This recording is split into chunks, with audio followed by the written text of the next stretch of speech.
everyone had a nice lunch. Thank you for back here. I'm gonna go ahead and fix it or just hand it off to Andrea here so we run close to time. So this is our compliance strategies and update session. If you need water or anything in the meantime, right across the hall, they keep that snack bar going really well all day long. So we'll see you. I'll talk to you in an hour or so. All right. Welcome to the compliance strategy and update session. We have a packed agenda. You get to click the arrow. Do I have to do the arrows? There we go. There we go. 17 times. All right. I have a very loaded agenda for this session. I'll give everybody a second. Let's settle in. I can't talk over people. I get very distracted. Okay. I'm gonna do my 5-year-old 1, 2, 3 eyes on me thing. Any parents out there probably just respond to that one. 1, 2 eyes on you. All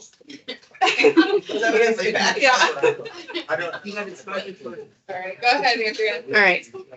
We're going to be covering adding HTF compliance to ProLinkHFA, the home final rule, adding income and rent limit reports in tenant portal, add update XML functionality. You need to bring your thinking cap for this one. I expect a lot of active participation for this piece of it, like 30 minutes worth of talking. By you. Yes, You all. by you guys. Yeah. 30 minutes. No, there's a lot of scenarios and stuff I think we need to discuss. So I think that was one of the documents I posted out there to get you started. And then I had my QA team give me a huge list of questions. So if you guys can't think of anything, I've got some things to start with.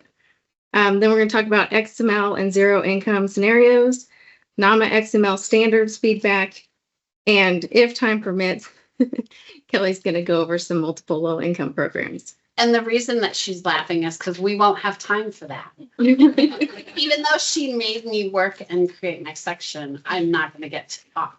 That's why she's laughing at me. I'll let you show it just to me if it makes. Okay. I will. I need to know about. Okay. And it's in the slide deck so you can review afterwards too. But maybe we'll get to it. Okay, that's us talking about this stuff. Okay, so HTF compliance. So we will be implementing Housing Trust Fund compliance this year as part of an implementation. I'm going to provide an overview of the design we're developing to update for ProLinkHFA. The key components of the design will involve changes to the compliance program, unit and tenant event updates, income and rent limits and porter updates, and compliance engine. Additionally, there's some special state-specific rules that we're going to implement as part of our implementation as well. And I'll show you all that stuff. All right, so this is the compliance program screen. It should look very familiar to everybody that uses compliance. It's pretty much identical. That main information section is shared across slide tech, home, additional set-asides, and then now HTF. So this is where you'd pick HTF. Then we'll have the HTF program information. And it should look pretty similar to home. We kind of are mirroring this program similar to home. So that first box is the HTF property type. So this is where you select if it's fixed or floating. Those will be the only two options. The lock fixed units. So if it's a fixed unit property for HTF, after you select all your HTF units, in the next slide, you'll see this. You come back and select this to lock those units. Total number of HTF units. This is the number you would expect to have on your property for HTF. And then recertification requirement. That's just all the different options for recertification requirements we offer. So those are all pretty standard. So the total number of HTF units at 20%, this is one of those state-specific rules that we've identified as part of our implementation. This is where Pennsylvania is the state that we're implementing, and they have a special rule where For HTF, they go lower than the 30% and they go to the 20% AMI. And so they have an expected number of units they want for HTF at or below that AMI. The other thing is a student rule.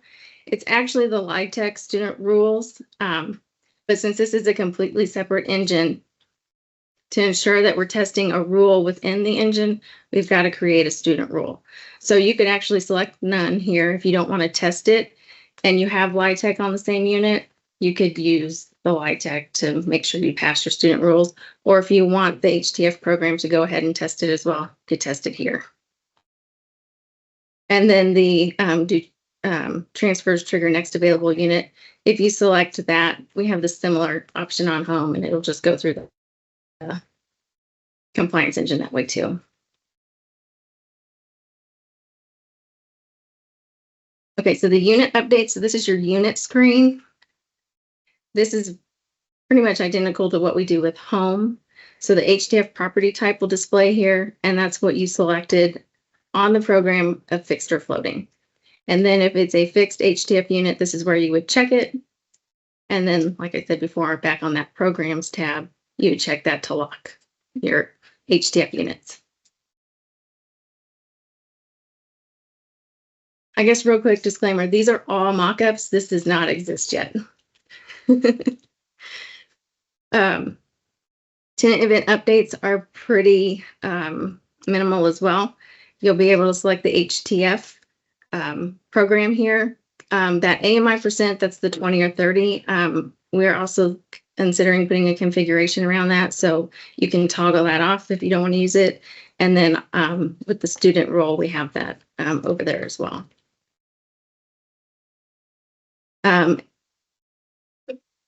HTF income and rent limits. So to test income and rent limits, you're going to have to put those in ProLinkHFA. So it's the same. It's going to be the same process. You'll come out here and choose the file type, but they'll go out to the HUD website, pick your file, come back, upload it for the file year. Pretty similar to how we do all the other ones. Quick question. I mean, we don't really use housing trust fund too much on our side, but HUD publish HTF income? Yes. Okay. Yep, they're separate files for you to download, and then you'll load them into the system. Okay. Yep. And rent also? Yes, income and rent. So same procedure. Mhm. And are the numbers different? I don't know. Probably not, but you know, HUD's idea is that you might use, this is real, but you might have the HTF program and you don't have the home program, so you wouldn't grab the home files, you'd grab the HTF, even though the numbers inside might be the same. And just in case they're different, and then that would be picked up. Okay, and then you'll need a HTF tab in the compliance review. So this is where you'll evaluate, and then you'll see your exception messages. We're also going to add a compliance messages section. So that doesn't go against your testing at all, but we've had a request to show when HTF and home are on the same unit, just as an informational item, as well as a couple of others. That's just the one that comes to mind. But this is the same screen, overrides all that's here, and it tells you if you passed, fail for the program. So pretty much the same as the other programs. All right, so special rules. So I do have some questions for the other states that do use HTF. I kind of talked a little bit about the two that we've identified with our current implementation, but does anyone here that uses HTF have any other state-specific rules?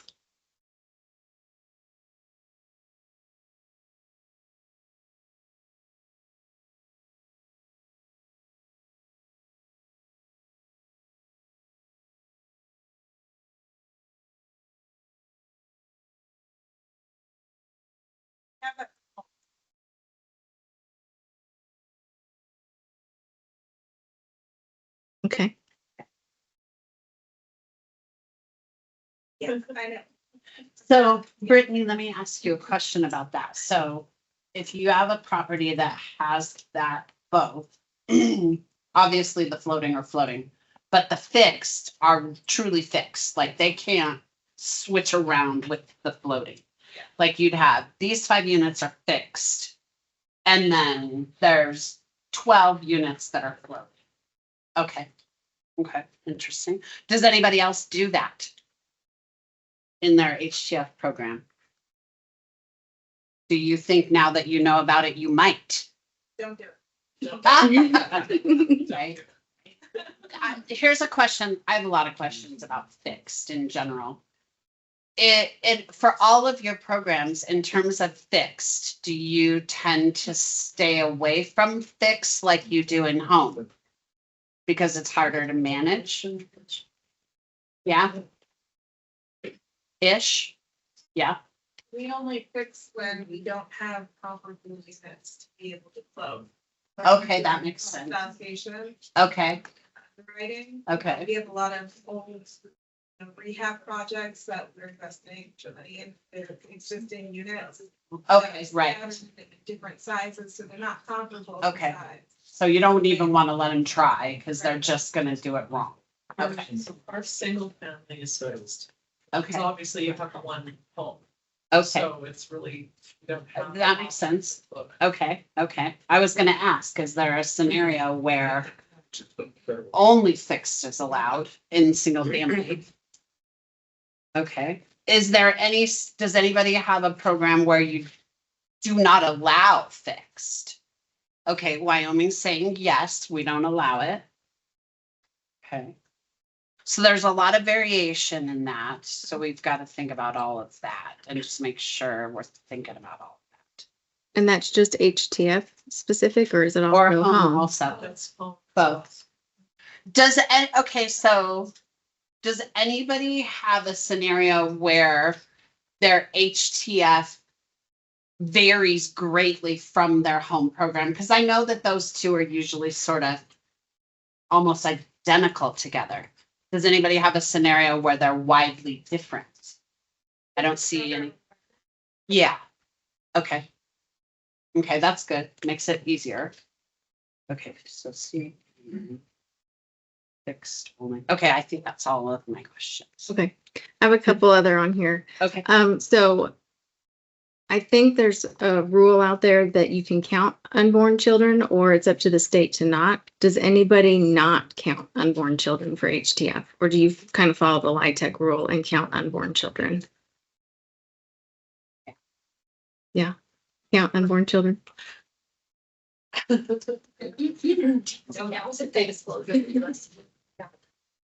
You do. Okay.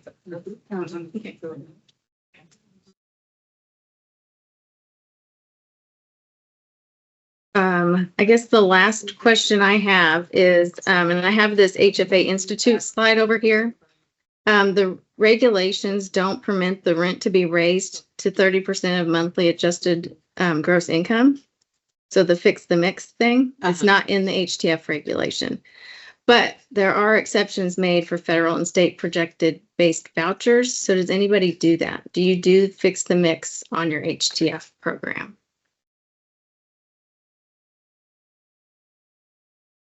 Yeah, oh, for over income, yes.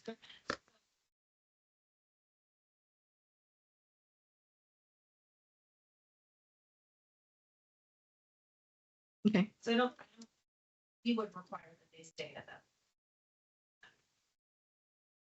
From the HTL process. Without that formal request Oh, process. even if they made the formal request, the HTF would make them keep it at the. They could move that household to a different unit and replace it with another. Okay, household okay. And then charge that extra time. Okay. Which is why we want it floating. Yeah. Yeah. Yeah, right? do you have a question? Kind of. Okay. But I don't want to interrupt this class discussion. I think so. Okay. You back up to the student rule. Yeah. The screen that you were showing, the drop downs, the light tech. So what's the student rule that? It would be tested exactly like LIHTC. So if you chose it as LIHTC, I forget how, because home is different. Like everybody has to have the student on the member record, right? Like if they are a student or not for home. But for LIHTC, you just have to do yes or no based on household. Yeah. Okay, so we follow the Okay. Okay. that resource, something for Okay. the next more home than like that. Right. Okay. I know some states don't, they need to. Yeah, not really. Yeah, it's not really, State, Yeah. but you would want home in the drop down. Is anybody doing anything besides LIHTC or home for student rule for HTF? Like, is anybody doing section 8? No, I don't see any yeses going on. Okay. I don't think I went back to the right I slide. think maybe. I don't think. This. I'm pretty sure we need section. Which would basically call. Yeah, and I mean, right now, like the only two options would be none or LIHTC, but At home. we could probably add home, yeah. Yeah. Which would just be, we'd probably still utilize those home. We might just do it /HTF. Yep. So I mean, it's, that's kind of how to track it in the file. Paperwork wise, they have a programs that has the same information as far as exceptions. okay. Well, and I guess that's important to say out loud that that's when we say follow LIHTC or follow home, that includes using the valid exceptions, right? Like if you're going to pick my student rule for HTF follows LIHTC, then that means you're going to allow those student exceptions that are valid for LIHTC versus if you select home, you're going to allow those exceptions that are valid for home. Important to loop that into that concept. Yeah, so LIHTC has like on this tenant event, and then I think home, where you do the exceptions, is on the member record. So it was, Yes. yeah. So we would just train the software to look at that. And of course, Andrea would document it in the help. Any other thoughts around HTF compliance or anything else you can think of in your programs that you'd want to see? That you need to configure. You don't have to answer it right now. You can always email us later if you think of something. What's the deadline for that kind of feedback? Do you think? I have no idea. I'll look to BK. We're still in design, so like, I'll be at one. yeah, maybe a month. So first week of June. So go home and interrogate your compliance people and make sure that they give feedback if there's, differing rules that your program has that you want to be able to accommodate. Okay.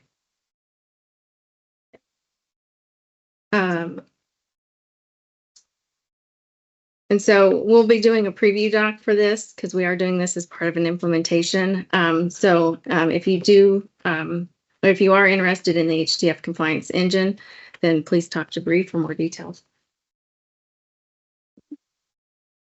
All right. All right, we're gonna move to home final rule. So this is a very, I haven't read the 500 pages. Has anybody else read the 500 page Katie, final rule? have you read the 500 pages?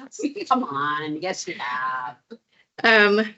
So the highlights that I've got from this is the rule became effective on April 21st with full compliance needing to be required by April of 2026. What I'm picking up from this in terms of what we may need to change within ProLinkHFA are the rents. That's the biggest thing I think that I saw. There's some changes for subsidized families and I think how the rent is calculated, as well as some adjustments for how LIHTC and low home units work, but that's just what I picked out of some of the information that I got from a webinar. But I plan to reach out to those of you that do track home, so Katie and probably Idaho, to do some more interviews about in Oregon. Okay, good. Rhode Island. Okay, good. So we'll be probably doing just kind of some quick, maybe 30-minute calls to get your thoughts and opinions about what's changing and what you might like to see within ProLinkHFA and how it's gonna, what we need to change to make sure that we are within the regulation.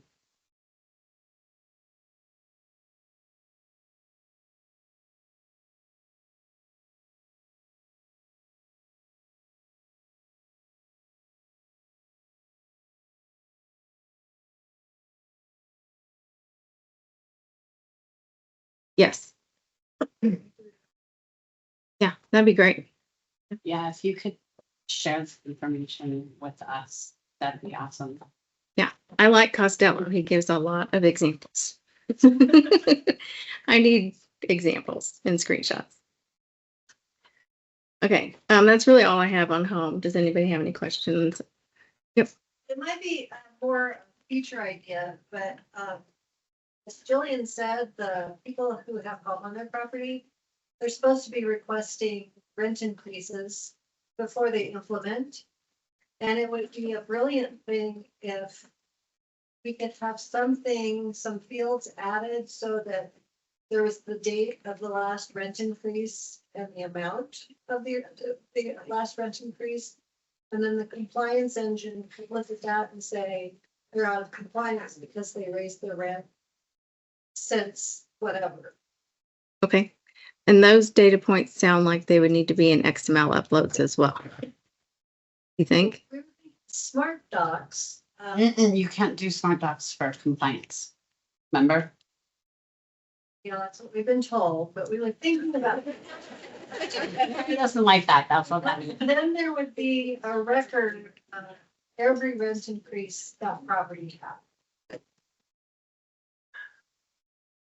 Okay. I get what you're saying. No, I'm just saying, just in utopia land. Yeah.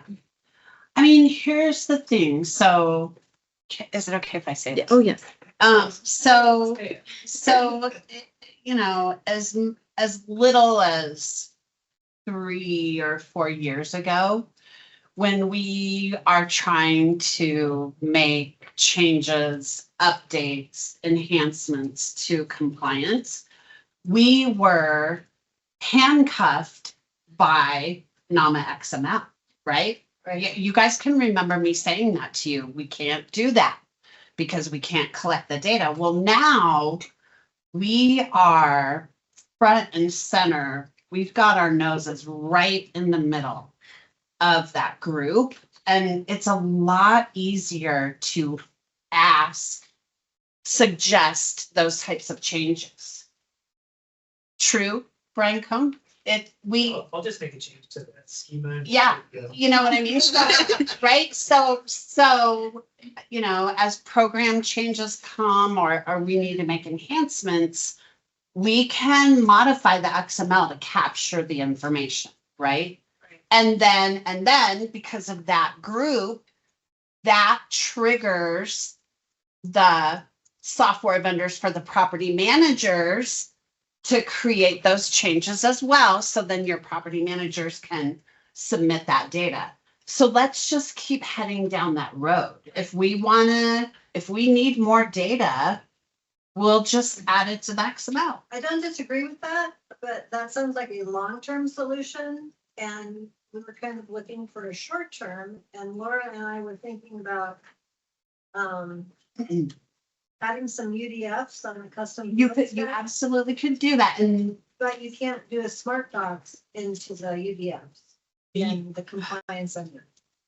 right. And the engine wouldn't test. We could And they wouldn't have to test in the short term. It would just be something. tracking rigorous mechanisms. Yeah. To say, when was your last rent increase? Yeah, I I'm mean, compliant. so initially, to tackle that in the immediate term, we could add the UDFs like at the property level, because then we could smart dock, Right, we thought about that. right? And then we could build a workflow that could say either when those fields are updated, or we could see if there was a difference between year to year, like compare the fields. So we could do a little bit of a workaround for immediately for you. That would get you better notification, Right. It'll give than, us notification. right. Right. Yeah. So make a note, Mary, to ask for that. And we can explore that. It wouldn't be hard. Because you're not collecting 400 new fields, right? No, it's basically two. Right, and a workflow, you know. So it would definitely get you the collection reporting, right? Because UDFs are automatically available in data views, collection through smart docs, and then workflow to notify. The other option we looked at was a workflow that when you're running the compliance review, you get the exception that says whatever to go and check on the property Yes, level to look Yes. for that information. you could do that immediately. Yes. So workflows are your friend. Use them. You can tattletale on everybody about everything with workflows. Fun fact, we have a saying at our office that is, most other places have accountability. At OHCS, we have Becky. Because of workflows. Because of, Who's a tattletale? Hey, listen, you have to be sometimes, right? When it's, especially when it's data coming in from your partners, right? It's a ton of data that you're collecting, and it's hard to try to look at every one of those data points. So let the system do that for you with workflows, right? That's exactly what software is for, is that. Okay. Anybody have any other thoughts on home? Okay. Well, like I said, I'll be reaching out. We'll be talking about it. We got a year. Not enough time. Yeah. All right, income and rent limit reports in tenant portal. All right, so we're also, as part of our implementation, going to allow owner agents to pull income and rent reports in the tenant portal. So in the back office, hopefully you're familiar with pulling like the LIHTC, and I think there's home and whatever other reports. We're going to utilize those reports and just try to display them here. So basically, you're already on a property when you're in here, so we know what counties these buildings are tied to, so we don't have to pick the building at that point. So you just need to select your report type. So that's your program really, right? LIHTC, HTF, home. Select the year, and then if you want to drill down into specific AMI. One of the things we do have is a request to actually change the year to effective date. So like you type in your tenant event date there to get the most recent effective income or rent limit for that date, right? Because these limits are all over the place. I think HTF, home, and LIHTC all have different effective dates. So if I type in that I want HTF, home, and LIHTC, like I want all of my reports, and I, do January 1st of 2024, that's not a good example. Let's do 4/1. So LIHTC is new, right? But HTF and home might not be updated yet. So you're going to have limits on your LIHTC that are 4/1, but your HTF and your home are still from the prior year, right? So that's one of the things. If we do kind of explore that option of changing that to effective date, we'll change it in the back office as well. But I do want this to be a discussion point because I do feel like people might use the year. leave them display when they run it. So if they choose select effective date for one, when it comes up with income rent limits for LIHTC, is it gonna say 2024? Or you're gonna say We'll that have, was effective as of this? yeah, I think we're gonna, this is just a mock-up of kind of the initial display, but yeah, I think what we'll do is actually have the full effective dates, like 4/1/2024 through like 3/31/2025. As your selection criteria or as your? No, like as you're displaying it. What about the AMI part? Does I see a drop down? Would they be able to select multiple AMIs or? Right, Oh, sorry. what did you say? Multiple. Yeah, that's what it is now in the back office. So I thought you said one and I was like, that's. Yeah, no, multiple. I think though, you can't select all right now. There's a limitation to the number that you can select, maybe. Maybe. I'm gonna look at B-Dub on that because he can check. I thought you could select. all. Yeah, I think you can I'm select learning all. that. It's ugly. Do it. Yeah.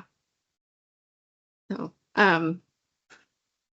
yeah, so it would just be all your different AMI percents, and we may change how this displays, and it won't look necessarily like the report does in the back office. I think there's different styling in Procorum and stuff. Why would you let them export to Excel? As opposed to, I'm just thinking, if you export to Excel, they could change it. That's true. I just put those on there I for, was just thinking out loud. okay. I were to have limits that I wanted my property to have. And they go, this limits I downloaded from you and they changed it. How would I, I can.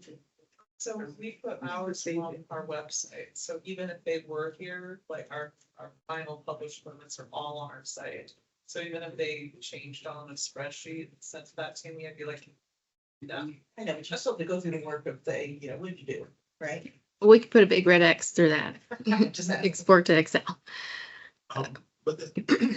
But there's also, for a property that's like old, that may be placed in service like prior to 2008 or whatever, that they may have Hera limits. error special limits. So are you going to have some place where you put the placed in service date so it can pick the right one? Well, you're already on the building, so this should know that it's placed in service prior, so it'll display those limits if they're published. So the back office report does that now as well. So if like you go in and select the by property report in the back office and pull the limits, you'll display the HERA limits if they're published.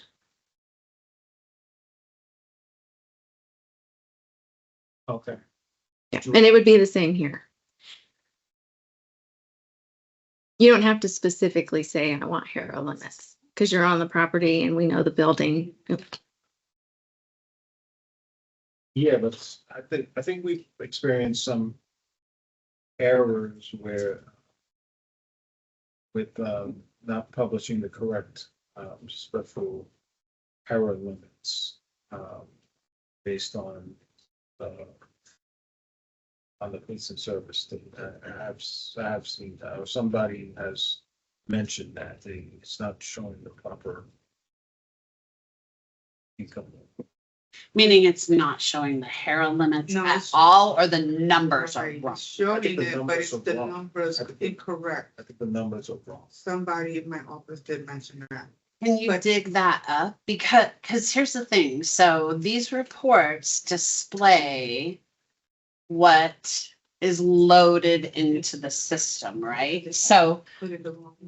so maybe it's the wrong file that was loaded or something along that lines, right? Like the system's not doing any kind of calculation. It's entirely possible that it could pull the wrong number, but we'd have to dig into it. If you could dig up, Olga, the scenario, we could look into it. Mary, go ahead. So, Laura That is- said we post the income and rent limits, but we only do that on our website for home, HTF and NSP. For LIHTC, Uh-huh. we don't post those at all because there's that 45-day period where there is beta. Right. And we've caught a couple places where they went with the beta on the tip and they didn't go back and check it when things were solidified and it was wrong. So is this something that we're in charge of posting? Because I don't think that we would want to post it until after everything was out of beta. I think that responsibility would fall on you. Yeah.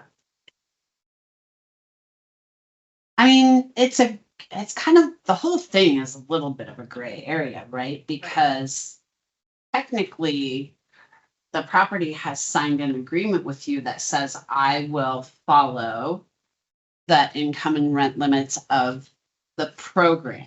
Right.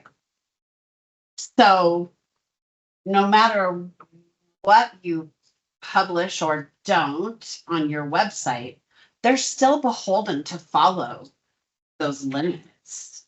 Of course, they're gonna complain to you and hassle you about, I didn't have access to the information, but they can go to the HUD website just as well as you can and get the limit information. So it's like, it's a little bit of a gray area. So I could see where you wouldn't publish the LIHTC because that could, fuel some, And then they turn around and say, well, you gave it to us. you misled us, right? So I could see that.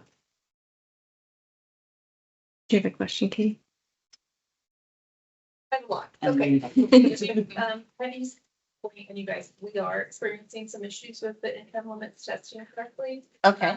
Showing some errors that are not correct, but we looked at the file that was imported and it's, I think.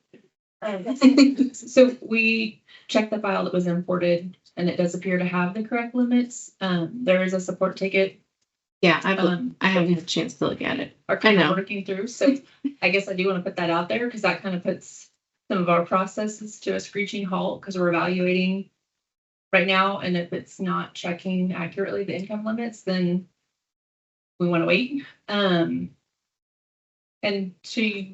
I'm sorry, I missed your name, but yeah, we kind of run into the same thing about posting the income limits because if they don't know to double check place in service date, if they're HERA eligible, we run into that battle too, that it's like, well, this is the limit that you put out for this year.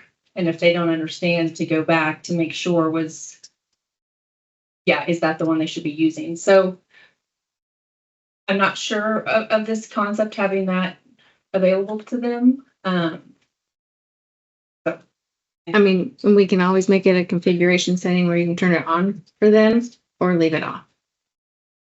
I think we're coming into problems where projects, because we only started importing the income limits from HUD. We only started putting the income limits from HUD when we started doing the evaluation, which was about 2021. So this ProLink system does not have the income limits from like 2013 to 2019. It's not there because we started in 21.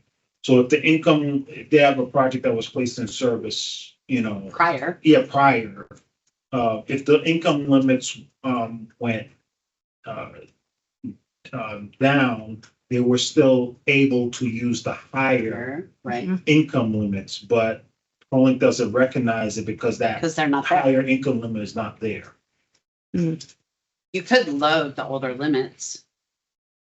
That would solve the problem, Okay. but you've got, a human has to do that. You have people, Betty. I always refer- Promises, no, you I always don't. refer this to a third party. I always say go to, if you're not sure, you should go to like a third party where you put the Yeah, you put the place in service date and it'll tell you the proper income limit based on the place in service date that you put in. Because they have all that prior. Right. Prior information. Right. And I don't know if you can get all those income limits. And I think that part of the Right. service ticket, a piece of it is the hold harmless. So we are looking into it. Yeah, we'll get it corrected, but I think it's your ticket, right? Or do you have one too? Okay. All right, Jessica. You got like 5 tickets for me. Okay. Okay. Are Yeah. you saying this will be a configuration, so we can either show it or not show it? Or is it, Yeah, I mean, it could be. It sounds like there's, maybe he doesn't want to show it, it'd be a way Right. to turn it off. right. Yeah. It won't be the landing screen. You got that? right? Okay. Oh, no. Okay. No. It's like once you're in tenant, we're kind of working with the design because it's kind of getting cluttered with all the stuff that we're adding. So, We need some kind of sub menu or something. yeah, there's going to be some stuff. There's might be like a new reporting type thing, and then you go to occupancy and this thing and whatever. And then we've got the AIT stuff, and then you got your actual compliance stuff. And I don't know, we probably got like 5 more things that are probably coming down. So, yeah. Any other questions on income and rent limits report showing?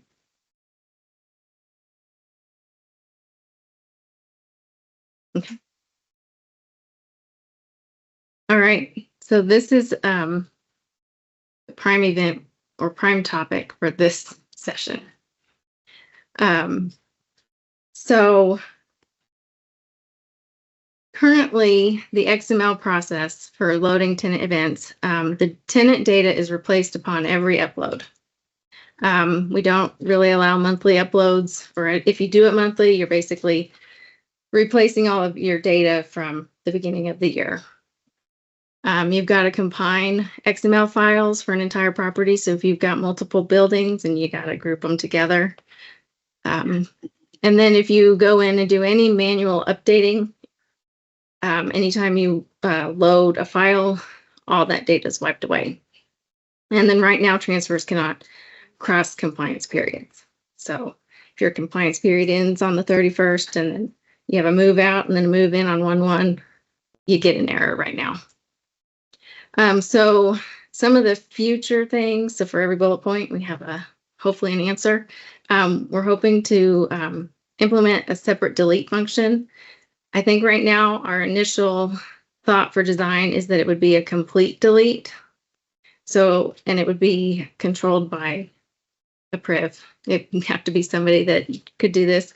And if they deleted it on December 15th, you'd have to go back and upload all of your data again. Crib for an external user or an internal? External. External. So kind of like we have now where they control, only if they use the priv settings, though, right? Because the priv settings are features, okay. So if you have the priv you're using the privileges, one, you have a priv to delete, they could say, delete my entire year's data, I want to replace it. Okay. Yep. That's our initial thought on design. And so they'd have to say the whole year, or could I say, I want to delete November 1st to November 30th? Could I say that? So I don't know because it's going to be an add update, right? So like technically you wouldn't be doing this by a compliance period. Like you'd be doing the like you're, It's the whole year. Well, Well- you have to be in the compliance period first to Right. select the delete function. The question is, would you delete the entire compliance period up to now, right? Because if now I can't delete stuff that hasn't happened yet. Or I'd want to delete it if they predated it, right? So to do a range, I think you're pretty much gonna have to delete the whole year, whatever's in there right now. Could we? Possibly. I mean, that's, Is that- yeah, right now, it deletes everything. But we're gonna be doing Yeah. partial reports. Could. If we're doing partial reports, possibly you could delete a range of tenant events within that compliance review year. Yeah, we'd probably have to look at, specify like a month. Yeah, Right. like make month be the smallest, like Yeah. unit of time that you could. I think it would probably work to either delete a time frame or a month. Especially if we're allowing these add updates for other monthlies. You don't necessarily have to, you could upload January and then March. Yeah, There's because I feel like, any- Elena, you would need that, right? I would imagine that you have scenarios where somebody, they're chunking through the year and you get to like August and they're like, oh, I just realized that the data that I put in for May is wrong. Let me get rid of May and redo it. Do you have that scenario? Where right now, right, they have to do January to August. But I don't know if I want them just to yank me out in the middle. I want to go from May to now. Okay, And I can see if you're uploading the current month or something, you could. go back a reload it month. Essentially, right? Right. But- Or say that I think I've screwed up since February, so delete everything since February. But I don't want to delete just February and leave March, because how would the system would hate that if somebody moved in before you move out in February. We would have to turn off the yelling for a period of time and then turn it back on. But that, it'd be tricky. Can their software even generate a file like that? From your. They could do anything. I think so. Do like January. So that is something we've talked about doing, is being able to export your current listing of events. So that you could reload them. Oh, I see. Reload them. That could be a play. You get an XML that dumps out what you currently have. Yeah. Good.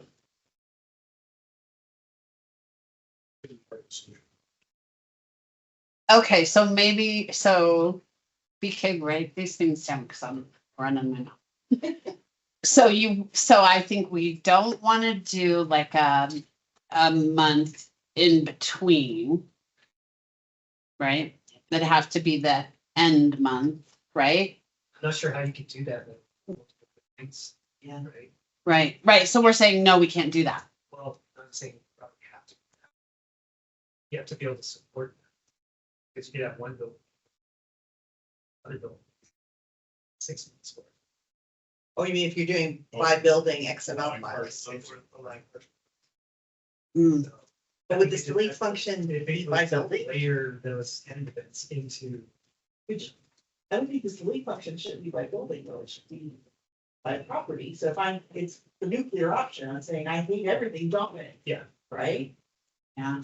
I mean, if it's truly the nuclear option, I would say we let it be, from point in time to whatever's in there after that. And not only some buildings. And it should, because it's the external, it should also not be allowed to do things that have already been submitted. So they Yeah. can't accidentally dump all of 2022 Yeah, or something. right. No. Is the main driver for this to be able to test, like evaluate? We do. Or we can, we get the data every month. Which means they wouldn't be able to do only some of the buildings. Because your test is gonna, Right. Yeah, but if you have two properties, right, and then you have different, that's a scattered site, you have two different sets of buildings. Okay. You're gonna need to be able to import those two XML files of different buildings, right? They say they have to delete it before they can upload a new file. Now, we're trying to avoid that, they have to do the delete. We're trying to make it so that it's basically an add update, so that when they do an import, we'll basically say, okay, building 1 and unit 101, does that have a tenant event of this type on this date? And if it does, then we'll just update it. If it doesn't, then we'll add it. And so, but then as far as the delete, I guess we'll have to see how granular that we want that delete to be. If it would be like a nuclear delete or some kind of by building and by whatever timeframe. Trying to think if we ever need anything other than a nuclear delete. It would be somebody loaded it completely wrong, they have the wrong building information. Like, yeah, it don't be. So we may want a delete by bin because we have different agencies might be in on the same property. So we may want, I want to delete my events in my bin, but I don't want to delete other events because I have made some changes. So if we were allowed to say property X, here's all the bid, check the ones you want. Then they could delete the ones you want, or in our case, we check all. In your case, we just check the ones you wanted. Yeah.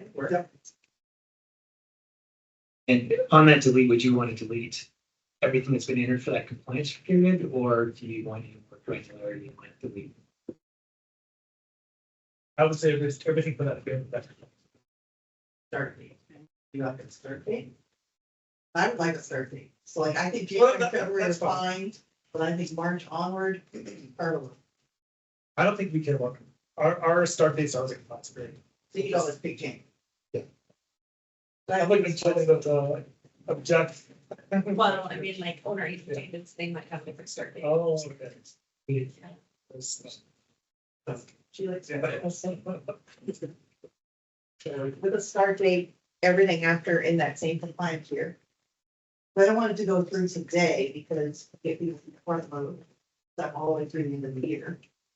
I make sure we get out things that people have already dated October, even though that's fairly far away. All right. I knew that'd be a good topic. I mean, it's tricky. It is tricky. This is probably the most thought-provoking piece of the session. And you've all had different experiences, so Right. we need to try to accommodate those. I mean, if we're gonna do it, right, let's try to address all the issues. Right. So for the future, possible separate delete function, allowing those monthly uploads, ability to do multiple XML files for multiple buildings, being able to preserve manually entered data so it's not blown away every time, and then transfers across those compliance periods. So I'm really proud of you all. Y'all brought your thinking cap because we've already started. So. Did we, Oh, no, go ahead. I was gonna say, did we already talk about what the monthly ones we're gonna do? I want Yeah, to, Oh, no. Okay, No, that was the current process, future process, but we kind of got started on okay. our thinking caps, so. So, I mean, for this piece of it, I'm gonna start showing slices of the XML file, so we can start thinking about those different scenarios. So this part of the session is really kind of your what if session. What if this, which you've already kind of started with the delete, which is great. But we need to do it for the other pieces, events, household members, all that kind of, all those granular pieces. Like, how are we gonna do that? okay, before you start, I have a fundamental question. Okay. So, and Elena, I wonder if this is where you're going. So if I can load month by month, then I can test. So if I loaded January through May and I say evaluate, it's gonna evaluate January through May or May? Like if you're in the tenant portal and you hit the validate button, Well, that first. yeah, it validates whatever's out there. And then in the back office, if I click evaluate, It'll it evaluate. would do the whole January to May, Yeah. right? Yeah. Yes. Yes. Okay. Yeah, we're not changing the evaluate as part of this. Okay. Evaluate, validate. You don't need, I don't want to, Okay. I'm not suggesting you change those. I mean, you could, right now, you could set up every single month as a different compliance period, Yeah, we don't want to do that. technically, Yeah. No. and then do your evaluations that way. But so Elena, you in some scenarios, a property will load January, you evaluate. There's They load February, you evaluate. not so much that, but in the event that we were going to do a final audit, we might evaluate in the middle of the year. Gotcha. See Okay. how things Okay, have that been makes so sense. far. So Okay. we're not waiting always to the end of the year to evaluate for the whole year. Or that's the plan. Okay. Obviously, we're still trying to figure out our plan, Right. but that was the concept. So our biggest issue, as I've said, is we want them to give us data as soon as possible or at least monthly. So some people send it every week. Some people send it every month. In order for us to have true vacancy values and true Right. occupancy.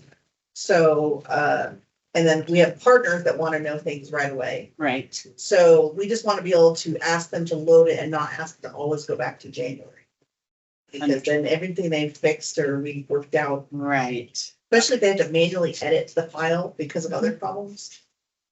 That's what we're looking for. All right, so hopefully this looks familiar. This is an XML file. This is what it is when you see .xml. This is what's in there. So at the top, we have the bin and the unit number. So those have to be in ProLinkHFA. So we're going to match on those anyway. I don't know that we're gonna ever really update anything there. Can't think, like, it has to be updated to match so that we have the right stuff to get started. So I think the first, you have thought, No. okay. I also noticed that, did you guys change it where the property name doesn't have to be an exact match? We did. It's now, it's just a warning, It's yes. a warning. Yeah. So the property name doesn't have to be quote Exact. unquote exact. Mhm. Because that was hanging people up, Yeah, which freaks me out, but it's okay. I did notice that difference, but the street address has to be identical. Yeah, we have to have something to match it. The building address has to be that, right? Not the property level. No, not the property. line. No. No, the main number has to match, The VIN number. and the VIN number has to Number match, and the address of the building. and the unit number has to match, yeah. Yes, as a unit. Okay. So we had the issue with the property name because Yeah. their software, they set up their software using a different variation for themselves. Right, And we have to have the marketing name, yes. Which is weird. but they to would do me something that different. They would have it different. Like, how do you keep track of that? But sometimes you don't refer to a building as as like the LLC name or the LP name. Some people might, say that. Like the new settlement. The new settlement, they put in a say, yeah. Well, Technically. okay. So I mean, for event type and event date, those are kind of the only two things I think we can match on. As far as what's For the, thing that's happening. yeah, for the unit. Yeah. The one thing is, I think right now you can have multiple of the same event type on the same day. Okay. Which is, you're not supposed to, you can't manually key it, you get an error, but XML lets you, we just pull everything in now. We don't have anything really running through and looping to find the duplicate. Isn't that because ProLink doesn't do corrections and other software does? Because if they're editing something, we just accept it's the same record, but they have correction records. We don't have corrections in ours, right? Like, Yeah, if we save a move-in, Update. it's all done, then we go back in and change it. It's changing the move-in record. It's not. Oh, putting the correction. yes, you're right. You're right. I think that's just because we import whatever they give us, really. It's not the fact that we're gonna double check them until we get to the point where you're gonna actually evaluate. right. And then you start getting the warnings. Right. You can't have two move-ins in a row, that kind of stuff. So we'll take that piece away. You won't be able to have duplicates in the file. So if you do have two recertifications with the same day or two move-ins with the same day, then we're probably going to be generating a warning. But you can have a move out and a move in the same day. Yes. Okay, as long as they're different event types. Yeah, different event. It's exact same event types with the exact same date. So like two recertifications on the same day. Because I think with that update, what's going to happen is the system's going to start finding it as a duplicate and updating it, and then finding the other one, updating it, going back, seeing the other one, updating it, and it's going to And get you're stuck. So we can't have duplicates in the files. And if we do move forward with this, we may want to suggest this to the XML working group to make that unique. So that, because right now, this even allows you to have these tubes. So we could put another constraint in there. I don't know, if the property management software companies will like that, but throw it out there. Any other thoughts on event type? I think that one's probably the easiest one to start with. There's not a lot there. There's also the programs. This is further down. I'm kind of skipping. But this is all part of the unit, but it's just kind of the subsection of the unit. I don't know how often this would change. But I think we would just update this if we found a match, right? Like we would just override what we have with this data. So we're talking about the new files coming in as the exact same event date and event type that already exists. Mhm. So you're saying, I found a match, I'm replacing everything with whatever I have now. We could either replace it. I don't know. Would we just replace this? Yeah. That way, if there was any updates, they're just consumed, and if there weren't, they're the same. Well, one thing I would like to have, on the prior screen, if you could just ignore the alien registration number, because oftentimes if they don't input that alien registration number, is gonna give you a hang up, even if the person has a social security number. Is it required It is, it's required in that format, in the XML? in the XML. Okay, but it's because not- do you hear that? Could we make alien registration number not required in the XML? I'd like to suggest that out. That's part of the non-standard right now. But it has to be a certain format. It has to be Yeah, number. capital A plus 9 digits. And oftentimes, the person already has a social security number, so it's like, it's like insignificant. It's like, what, we don't even. You don't want to have we to don't even bother look at with it. You know, sometimes if it's there, I'll, I'll ask what is it supposed to be, but if it's not, you can actually just either delete it or put A and put 00009 digits and it'll go through. Okay. But it's not really quote unquote important. Okay. We can request it.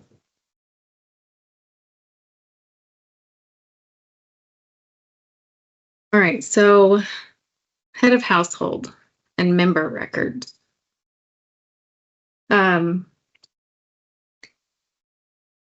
What do we do with these? I guess I'm confused. If our rule is we're going to compare records based on event type, event dates, and if it's changed, replace it, then isn't that every child of the record? So the head of household, every. Can we make it that easy? Can we make it that easy? So. I mean, that's how I was thinking, because right now it overwrites everything. And we're just saying we don't want to overwrite everything. Mm-hmm. We only want to add the changes. Right. And So in then our world, because we new would stuff. just go from the last time we ran it to today, it would be adding new, so it would be overwriting. Oh, you're saying, so it would, for the period, it would actually clear out everything. Reloading. No, not necessarily. I mean, in our general scenario would be someone's running May, so it's May 1st to May 31st. Days are May. So there's no events in the system already for May, so add it. Yep. Right now you can't do that, you have to go all the way back to January. But we wanted to cover for the fact that maybe they made changes in April, so they're rerunning April again. You really only, we only wanted the change records or the added records, not to erase everything again. And that was also because the people who wanted to do the 2 bins couldn't erase the other bin. Or if they have people coming from different sources, that's what we're trying to accommodate everybody's needs. I'm just not sure. Well, we'll do as much as we can. Now, would you ever have anybody, I mean, if you're doing by bins, you're replacing the records in those bins, you wouldn't be saying, I don't, all the children under that record you want displaced. Yeah, we just, it'd be all or nothing for that. Right. So I think all these children underneath the event, Mhm. I think the whole event gets replaced. So we just match the event and then just replace that? Yeah. And if it's the same, then nothing really changed. And if it's different, then you've captured the updates. Right, and if it's another event. So if I had a move in for May 1st, and then I sent another move in for May 2nd, oh well, and it'll get caught on validation. Right. Yeah, so that's another piece that you'll have to be aware of. Well, we do that. 'Cause, Yeah. I mean, that happens out there manually. Right, sure. I mean, if it's gonna be that easy. Can't figure out why it would be. Can you? Do you have any thoughts? I see. Okay, the first time you sent it, it had a list of events. Second time you sent it, it doesn't have the same events. It has, new events that are gonna get updated, but it also removed events that are in the system. We don't want it to remove that. Well, so I'm saying the XML, say the XML has less events than the first. Okay. In that first, it's gonna leave those, though, right? Yes, Okay, just making sure. yes. It's gonna leave the ones that are absent from the second file, Unless they do that in your delete option. unless they do the delete. So let's say they loaded something in already for June and now they're sending it now. And one doesn't exist in their system anymore. It's still gonna exist in ours Yes. unless they go in and get rid of it. So let's say that you had like you had a move-in event on like June first, the first time they did the import, and then they're like, oh, whoops, they messed up, it's supposed to be June second, they do an import, now you have a June first and a second. But they'll get a validation error. They'll actually move it. They'll get a dozen now. Yeah. And then they'll do the import and try again. Are we okay with? So the part I'm starting with is whether we default to, what was it, things like week? Or if the default is to preserve what was in there.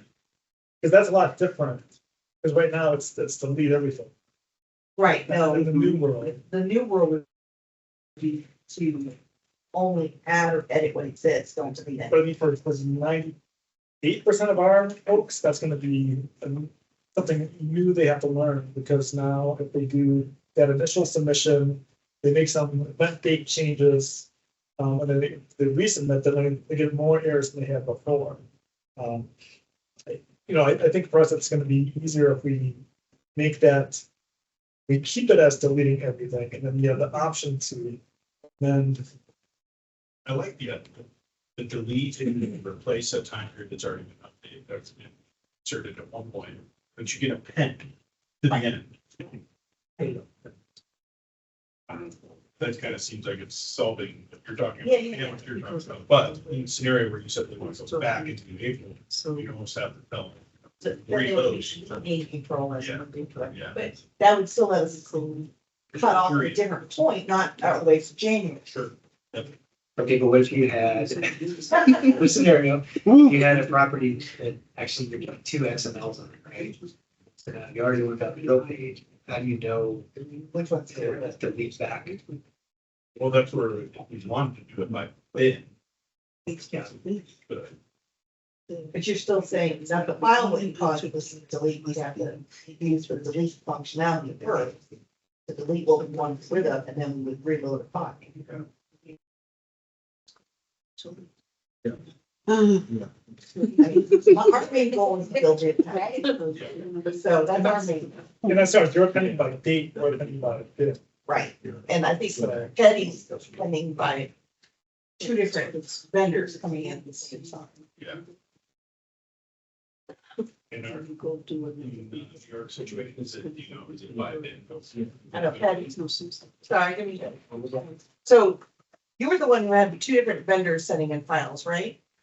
Are you having to join two files together? Oh, yes, yes. So Is that by bin that they operate, or is it?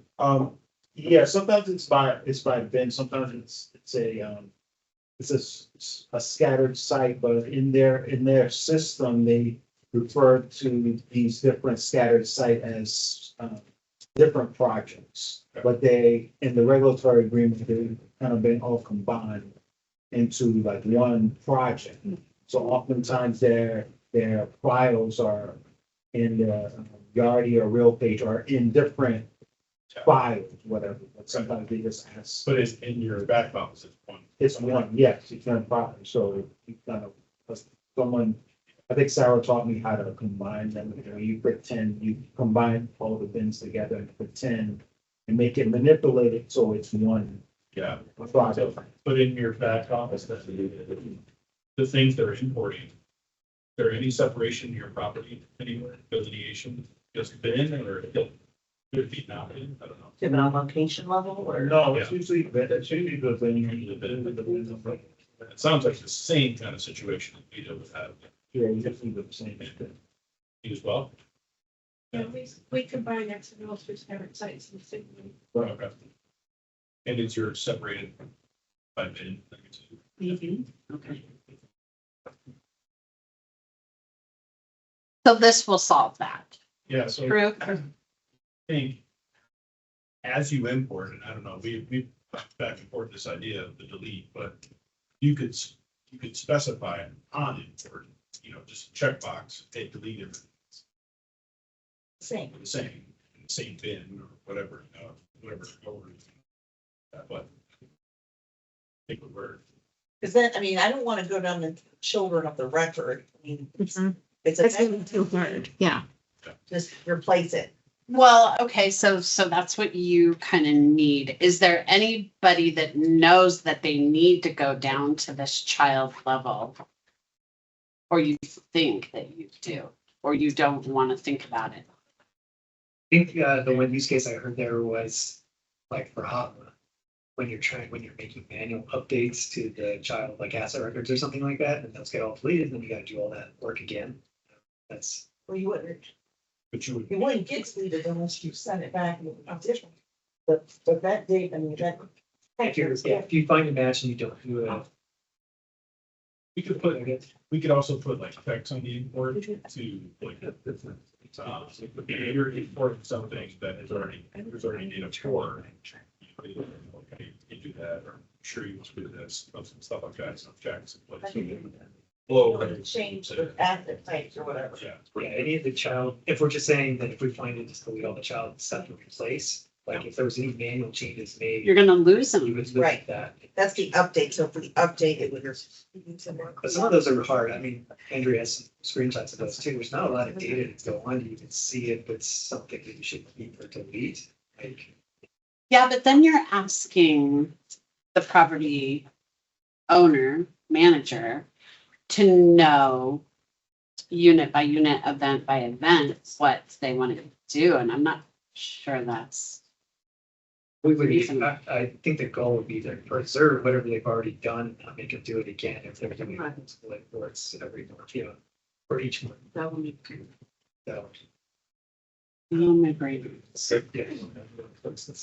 So, Elena, here's again, if they imported 2 events, if you change the data, so with the matching, you're okay with that, and they get a validation error, but. Yes. They obviously, we don't want to guess for them if they meant to. Right. Maybe they moved in somebody and that person didn't have.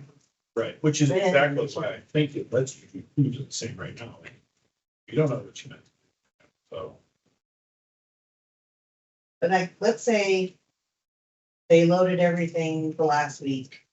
And then we realized they didn't give us any rents. They're gonna reload last week's. In that case, because they're reloading it and they're different, replace what they had. But if they went into our system and they manually added the rents, and then they loaded their file, it would overwrite what's in our system. I think that's more of a training thing, then if you're gonna do that, you need to fix your own system. And that's what I tell them. Going through a lot of manual change, but it says, about doing this next now. Then you should change something in your compliance system. But there's Yeah, and hopefully eventually those HOTMA fields will be required. July 1st for LIHTC, and I think January for home, which is weird to me to have 2 dates, but Okay, so now what we're gonna do is we're gonna have a quiz, and you all are gonna write XML to show the changes that we're gonna do. Doesn't change the XML, it's just how it loads. She won the quiz. right. Well, I know this is very technical. It's probably over some people's heads. I know I relearn XML every time I look at it, I feel like. So I'm gonna skip, this is just a member record, it's the same thing. I guess real quick before I move on to AIT stuff.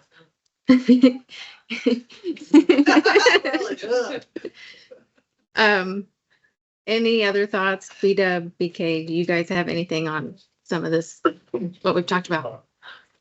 we can talk individually, Petty, but your Indian registration was, Patty. your alien registration XML question, Yes. is that re-saying if the element is present, then it validates it, but if it's not there, it's okay? No, I'm saying, is it, can we, Ignore it at home. Yeah. Because oftentimes, person has a, alien registration, but also has a social security number, so that's social security number. I think. And it's, yeah, if you say trumps that, Yeah. it should trump the alien registration.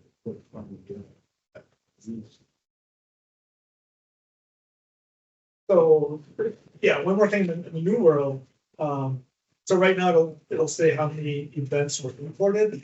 It might be nice to have some messaging around how many events were like overwritten or. Updated. Yeah, Oh, that stuff that might be important.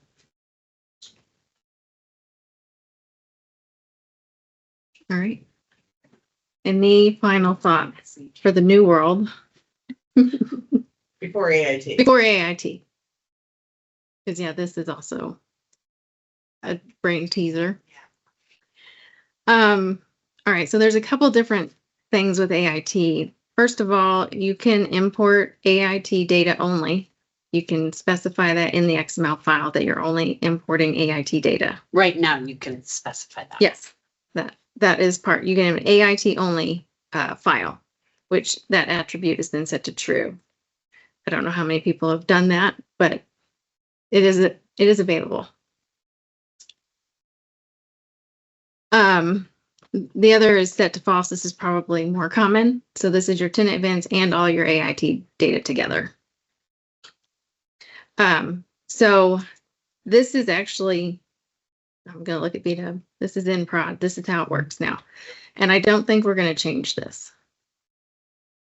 So if you have the AIT only attribute set to false, so you have tenant data and AIT data, the AIT data will be replaced. And the AIT data will be based on the collections. So AIT designation is one collection. AIT set aside is one collection. And AIT qualified group of units is one collection. So if your file, here's the tongue twister. I hope I say it right. If it does not contain the AIT designation collection, but it has the other two, the applicable fraction and the set aside, when you import that file, the AIT applicable fraction and the set aside group is going to be replaced because that data is there. I say that right? But designation stays. Designation stays because it's not present. So anything you have keyed in ProLinkHFA is going to stay. So we're gonna assume that those three things are almost like the same event, the same date. It is. It's under the unit. It has to be under the unit. So it matches on. It's under the unit piece. So it's actually under, it's not even under the event. It's under the unit. It's before you get to tenant event. So effectively, you could update only designations or only applicable fraction. From XML. As I say, they usually, if they're gonna do only that, they use the import tool in the portal. I don't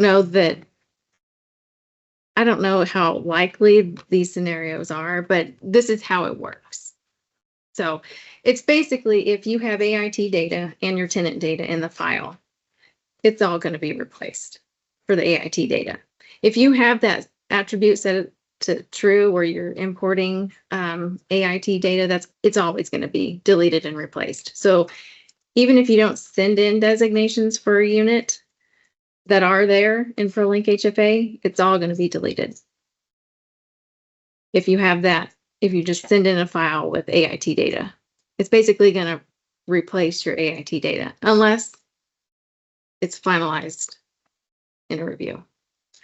I know. So if I'm the person who XMLs and I went in and used the importer in portal and created my AIT data, and then I XML data, it's gonna erase everything I put in the portal? Is that what you just said?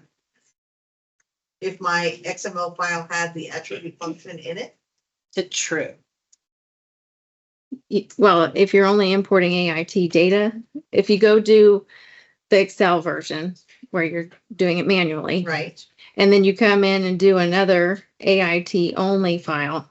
Let's say so I'm not gonna do that. Okay, So so if you have your tenant data plus your AIT data same in XML. the same XML, So you've keyed that and then you have new AIT data here.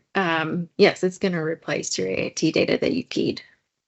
What if they don't have it in their other system and it's empty, but it's in that XML file, it's empty, it's going to. I don't think you can do that. Okay, I think it's required. okay, Like, I think if you have that, you have to have those. okay. No, and is that only present in version 8, 7 and 8. version 7 and 8? Mhm. And where is that, I guess the attribute that you said to is where it's true? Where is? It's in that very top The very top of, file. I can find it and show you okay, the very top of. of your XML. So like in that very top file, I think, or that very top line. Line. Yeah, Okay. it says AIT. I can't remember what it's called. I can't remember. It's AIT attribute and it's a 1 or a 0. 1 or. Mhm. If it's 1, that means that there's the income designations is in the line code already. If it's true, it means it's only AIT data. It's in the file. So you don't have any tenant events in there. Okay, no tenant event. Yeah, so you can actually you can do all your AIT stuff in one file and then just keep your tenant data in another file if you wanted. Okay. But I think we're saying maybe don't do that.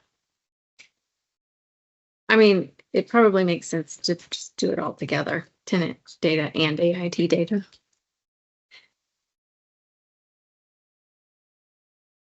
Issues with partners trying to import version 7, and it was just not going through. They had to downgrade to import version 6, and then it like went through. When they have AIT data included with their tenant events. I believe so, but I guess they didn't know how to switch it on and off or something. I'm not sure. It just worked. It's version 6.0 versus 7.0. So maybe they didn't have the correct information Maybe not, in for 7.0. I'm not sure. maybe not. Maybe that attribute they had set wrong. Okay. All that flag, but whether or not it actually looks at the events that are in the file too or not, that's it. Right? It's just. Right.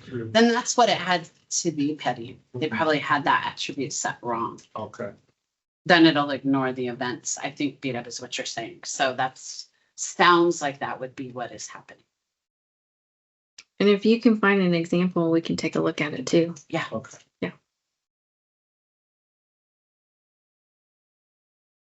Okay.